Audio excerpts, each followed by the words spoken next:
Relate ka din ba kapango kapag day off na sa bahay lang tamang scroll? Hello kapango, it's me, Luna. For today's video kapango, so lumabas nga pala ako dyan para bumili ng bangos at saka yan po yung ulam ko for dinner and for tomorrow.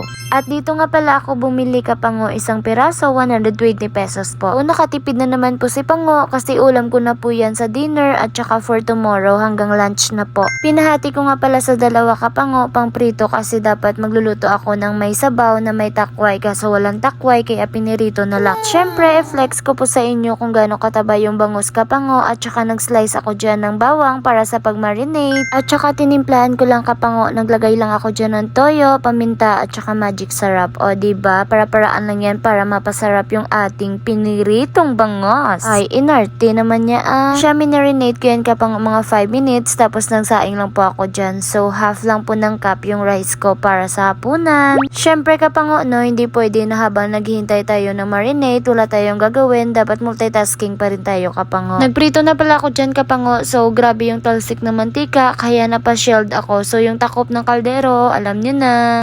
Nawang shelled ni Pango, tingnan nyo na lang. Reset.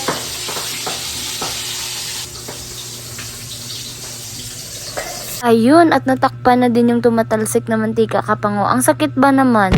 Mas masakit pa kaya to kapango sa kagat ng lamok. Siya, shoutout nga pala sa ating idol Ryan Dayaw Kulamko from Bailan, Pontevedra, Capiz. Shoutout din po kay Hera Jenica P. Ordas.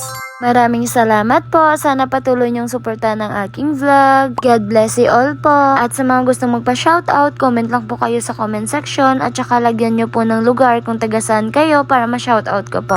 Siya, patapos na pala ako dito magprito kapango yung natirang mantika. Syempre, alam niyo na kung lagi kayo nanonood ng aking vlog, hindi ko po itinatapon, itinatabi ko po kapango. Kasi magagamit pa natin to kapango kapag may igigisa tayo, 'di ba? Mindset ba? Mindset, 'di ba kapango?